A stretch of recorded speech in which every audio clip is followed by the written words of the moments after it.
खुशियाँ मनावो सैयदे अबरार आ गए, अरे पढ़ लो दुरूद मोमिनो सरकार आ। उस दौर में भी जहमत समझी जाती थी और बेटियां आज भी जहमत समझी जाती हैं। उस दौर में बाप अपने आप को मनहूस समझता था, आज का बाप सोचता है कि मैं कहां से इतना जहेज इकट्ठा करूंगा, कहां से इसकी परवरिश करूंगा। इसलिए ऐ प्यारे मुसलमानों, वो उस दौर के बाप तो वो थे जालिम जाबिर थे, अपनी बच्चियों को इतना तो मौका देते थे कि बेटियां जमीन पे पैदा होती और वो चंद सांसें तो ले लेती थी। लेकिन आज का बाप इतना जालिम हो गया कि अल्ट्रासाउंड के जरिए, सोनोग्राफी के जरिए अगर उसे पता चल जाए कि माँ के पेट में जो है वो लड़की है तो उसे वही कत्ल करा दिया जाता है। धारदार कैंचियों के जरिए, चम्मचों के जरिए उस बच्ची को माँ के शिकम में ही कत्ल करा दिया जाता है। कयामत के दिन मेरा रब पूछेगा उन बच्चियों से, बेअय्ये ज़ंबिन कुतिलत, तुझे किस गुनाह के जुर्म में कत्ल किया गया। मैं आपकी तवज्जो चाहता हूँ कि रब कयामत के दिन पूछेगा उन बच्चियों से कि तुम्हें किस गुनाह के जुर्म में कत्ल किया गया। होना तो ये चाहिए था कि सवाल कातिल से होता, लेकिन यहाँ सवाल मकतूल से हो रहा है।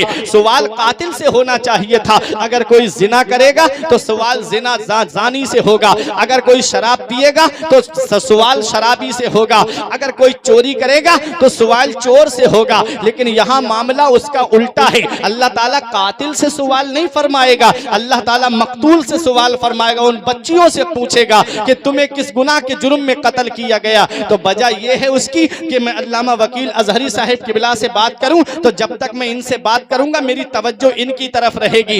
बेटियों को कत्ल करने वाला इतना बड़ा गुनहगार है कि अल्लाह ताला कयामत के दिन उसकी तरफ नजरे रहमत नहीं फरमाएगा। अल्लाह बेटियों से पूछेगा तुझे किस गुनाह के जुर्म में कत्ल किया गया। और ऐ प्यारे मुसलमानों, मेरा रब कुरान में फरमाता है, 15वां पारा खोल के देखो, रब फरमाता है वला तक़तुलू औलादकुम मिन खशियति इमलाक नहनु नरज़ुकुकुम व इय्याहुम। मेरा रब फरमाता है तुम अपनी औलाद को गरीबी के डर से कत्ल मत करो, हम तुम्हें भी रोजी देते हैं और उनको भी रोजी देते हैं। जब रोजी देने वाली जात अल्लाह की है, सरमाया देने वाली जात अल्लाह की है, खाना देने वाली जात अल्लाह की है, पालने वाली जात अल्लाह की है, तो तुम कौन होते हो उनको कत्ल करने वाले। वो राज़िक है, गिज़ा कीड़ों को देता है वो पत्थर में, वो राज़िक है, गिज़ा कीड़ों को देता है वो पत्थर में। भटकता फिरता है इंसान को रोजी के चक्कर में, उड़ाने भर हवाओं में या लगा गोते समंदर में, मिलेगा बस वही जितना के लिखा है मुकद्दर में। सुभान अल्लाह, सुभान अल्लाह। जितना अल्लाह ने तेरी तकदीर में लिखा है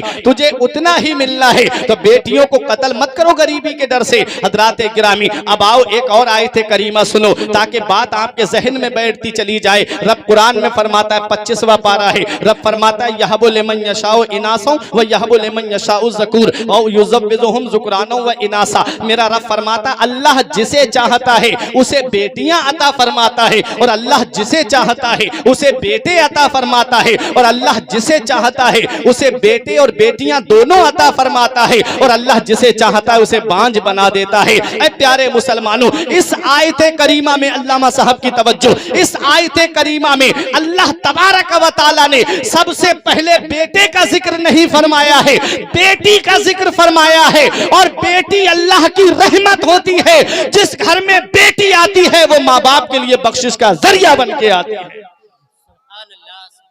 तो बेटियां अल्लाह की रहमत हैं, बेटियां जहमत नहीं अल्लाह की रहमत हैं। और मदीने वाले मुस्तफ़ा इरशाद फरमाते हैं जिसकी 3 बेटियां हों और वो उनकी अच्छी तरबियत करे, अच्छी तालीम दे, यानी दीनी तालीम दे और उनका अच्छे घर में निकाह कर दे, नबी इरशाद फरमाते हैं तो वो जन्नत में मेरा इतना करीब होगा जितना शहादत वाली उंगली बराबर वाली उंगली के करीब है।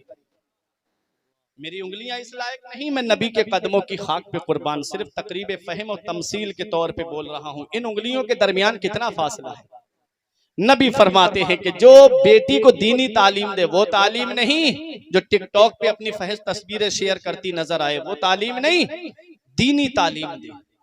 और दीनी तालीम का कितना फायदा है, दीनी तालीम का कितना फायदा नबी ने इरशाद फरमाया। आप परेशान तो नहीं हो रहे, बता दीजिएगा, वक्त काफी हो गया इसलिए मैं आपसे पूछ लेता हूं।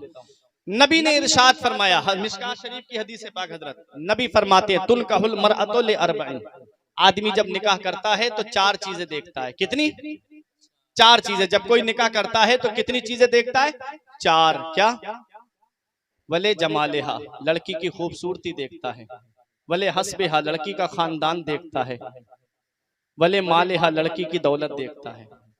तीन चीजें हो गई, या तो हुस्न देख के निकाह करता है, या खानदान देख के निकाह करता है, या लड़की का माल देख करके निकाह करता है।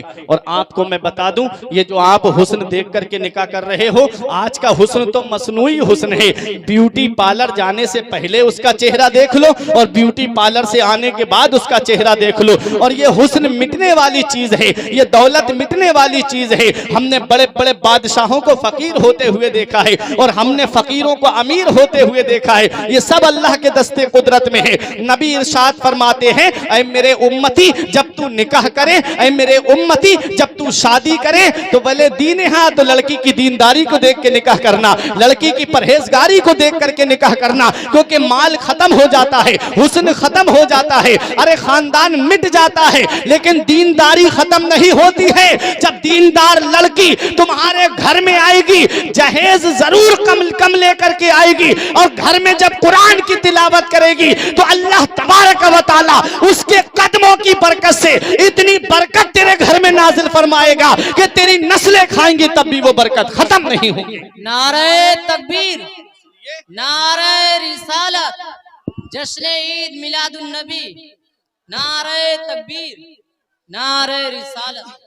तो दीनदार लड़की को इख्तियार करो, परहेजगार लड़की को इख्तियार करो। हज़रात नबी फरमाते हैं, जिसकी 3 बेटियां हो और वो उसकी अच्छी तरबियत करे और दीन तालीम के साए में उसकी परवरिश करे और उसका अच्छे घर में निकाह कर दे, तो वो जन्नत में मेरा इतना करीब होगा जितना बराबर वाली उंगली शहादत वाली उंगली के करीब है। हज़रात गिरामी, एक सहाबी खड़े हुए, आका जिसकी 2 बेटियां हो, नबी ने फिर यही फरमाया, जिसकी 2 बेटियां हो अच्छी तालीम दे, दीनी तालीम दे और उसकी अच्छे से परवरिश करे, अच्छे घर में निकाह कर दे, वो भी मेरे इतना ही करीब होगा। एक सहाबी खड़े हुए, आका जिसकी 1 बेटी हो वो क्या करे, उनके पास एक ही बेटी थी। नबी ने फरमाया, जिसकी 1 बेटी हो, दीनी तालीम दे, अच्छी तरबियत दे, अच्छी परवरिश करे, अच्छे घर में निकाह कर दे, वो भी मेरे इतना ही करीब होगा। ये बेटियों से मोहब्बत करने का सबक कहां से मिला? ये तो वही मक्का है ना जहां बेटियों को जमीन में जिंदा गाड़ दिया जाता था। सहाबा बार बार उठ के पूछ रहे हैं, आका जिसकी 2 बेटियां हो, आका जिसकी 1 बेटी हो, आका जिसकी 3 बेटी हो वो क्या करे? नबी फरमाते जा रहे हैं कि जिसकी 1 बेटी हो या 2 बेटी हो या 3 बेटी हो, अच्छी तालीम दे, दीनी तालीम दे, अच्छी तरबियत करे और अच्छे घर में निकाह कर दे, वो भी मेरा इतना ही करीब होगा। तो प्यारे मुसलमानों, अपनी बच्चियों को दीनी तालीम दो, अपनी बच्चियों को शरीयत मुताहरा की तालीम दो। अब बताना मकसद ये है कि ये वही मक्का है, देखो बेटियों को जमीन में जिंदा गाड़ दिया जाता था, वहां पर जो है जालिम बाप जो है बेटियों को जमीन में जिंदा गाड़ देते थे। मदीने वाले मुस्तफा की आमद से किस किस को फायदा हुआ है? 12 रबीउल अव्वल शरीफ का दिन है, 12 रबीउल अव्वल शरीफ की तारीख है, सुबह सादिक का वक्त है, रात जा रही है, दिन आ रहा है। आसमान ने कहा, मेरे मौला अपने महबूब को मेरे ऊपर भेज दे। जमीन कह रही थी, मौला अपने महबूब को मेरे ऊपर भेज दे।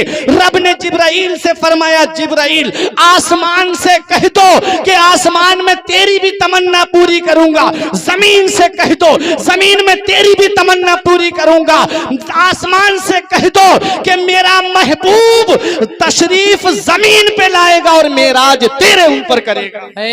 सुभान अल्लाह, सुभान अल्लाह। तो आसमान की भी तमन्ना पूरी हुई, जमीन की भी तमन्ना पूरी हुई। विलादत जमीन पर हुई और मेराज आसमान पर हुई। आसमान की भी तमन्ना पूरी, जमीन की भी तमन्ना पूरी। रात कह रही थी, मौला अपने महबूब को मेरे अंदर भेज दे। दिन कह रहा था, मौला अपने महबूब को मेरे अंदर भेज दे। रब तबारक व तआला ने अपने महबूब को ऐसे वक्त में दुनिया में भेजा कि रात जाते जाते मुस्तफा के चेहरे की जियारत कर ले और दिन निकलते निकलते मुस्तफा के चेहरे की जियारत कर ले।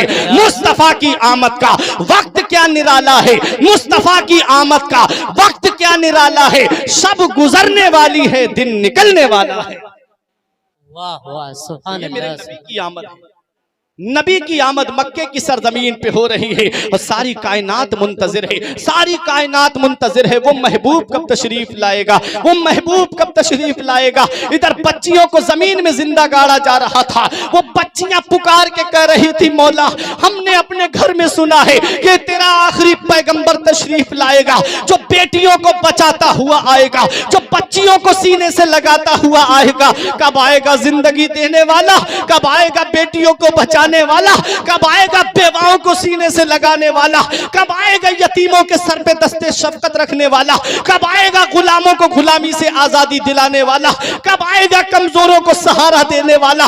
पूरी दुनिया मुंतजिर है, वो महबूब आने वाला है। सारी कायनात मुंतजिर है, वो महबूब आने वाला है। ए मक्का जमीन तेरी होगी, गोद आमिना की होगी, कौनैन का वो बाली तशरीफ लाएगा जिसके सदके में सारी कायनात को पैदा किया गया है। इधर जिस हिंदुस्तान में तुम रहते हो, इसी गंगा नदी के किनारे अगर किसी औरत का शौहर मर जाता तो उसे जिंदा चिता पे जला दिया जाता था। उसका बाप निगाहों के सामने होता, उसका भाई निगाहों के सामने होता, चचा ताऊ निगाहों के सामने होते। वो बेवा पुकार के कहती थी, मेरे बाप मेरा शौहर दुनिया से चला गया, मुझे आज चिता पे क्यों जलाया जा रहा है? मेरे भाई मेरा सुहाग उजड़ गया, मुझे क्यों जिंदा जलाया जा रहा है? ए मेरे चचा ताऊ मुझे बचाओ। तो वो लोग कहते, बेटी यही रस्म चली आ रही है, यही रिवाज चला आ रहा है। अब मुझे बताओ प्यारे मुसलमानों, वो बेवाओं की आहें आसमान के पर्दे से जाकर के टकरा रही थी। मौला कब तक बेवाओं को जिंदा जलाया जाता रहेगा? उधर मक्के की सरजमीन पर दफन होने वाली बच्चियां पुकार पुकार के कह रही थी, मौला कब आएगा जिंदगी देने वाला, कब आएगा बच्चियों को बचाने वाला? तो ऐ पैदोरा बाजार के जिंदा दिल मुसलमानों, ठीक 12 रबीउन नूर को ऐन खाना काबा के सामने हजरत अब्दुल मुत्तलिब के मकान से, हजरत अब्दुल्ला के घर से, हजरत आमिना की गोद से सुबह सादिक के वक्त में एक आवाज फिजा में गूंजती है, ऐ दफन होने वाली बच्चियों अब परेशान मत हो, ऐ चिताओं पे जलने वाली बेवाओं अब परेशान मत हो, तुम्हें बचाने के लिए मोहम्मद रसूलुल्लाह आ गए हैं। नारे तकबीर, नारे रिसालत, रहमत आलम कॉन्फ्रेंस, नारे तकबीर, नारे रिसालत, सुभान अल्लाह, सुभान अल्लाह। मुस्तफा आए बेवाएं मुस्कुराने लगी, मुस्तफा आए गुलाम मुस्कुराने लगे, मुस्तफा आए यतीम मुस्कुराने लगे, मुस्तफा आए कमजोर मुस्कुराने लगे, मुस्तफा आए अरे ज़ईफ मुस्कुराने लगे। यतीमों से किसी ने पूछा, यतीमों जब से तुम्हारा बाप मरा तुम्हारी दुनिया सूनी हो गई, तुम्हारे लिए दुनिया अंधेरी हो गई, तुम्हारी मतलबों पे मुस्कुराहट नहीं आई, आज क्यों मुस्कुरा रहे हो? तो यतीम मुस्कुरा के कहते हैं, आज मुस्कुराने का दिन है, आज वो पैगंबर तशरीफ लाया है जो अपना दामने रहमत फैलाएगा तो दुनिया के सारे यतीम उसमें समा जाएंगे। बेवाओं से पूछा गया, ए बेवाओं जरा ये बताओ तुम्हारे लबों पे मुस्कुराहट कैसे आ गई? तो बेवाएं कह रही थी कि हमें कोई जब से शौहर मरा कोई मोहब्बत की नजर से देखने वाला नहीं था, कोई प्यार की नजर से देखने वाला नहीं था, सोसाइटी में कोई इज्जत नहीं थी, मुआशरे में कोई इज्जत नहीं थी। आज मक्के की सरजमीन पर हजरत आमिना की गोद में वो पैगंबर तशरीफ लाया है जो बेवाओं को सीने से लगाएगा, जो बेवाओं को कलेजे से लगाएगा। मेरा इमाम पुकार के कहता है, कहती थी बेवा इलाही भेज जलवा नूर का, कहती थी बेवा इलाही भेज जलवा नूर का। दफन होती बच्चियां तकती थी रास्ता नूर का, नारियों का दौर था, दिल जल रहा था नूर का, तुमको देखा हो गया ठंडा कलेजा नूर का। सुबह तैबा में हुई बढ़ता है बाड़ा नूर का, सदका लेने नूर का आया है तारा नूर का।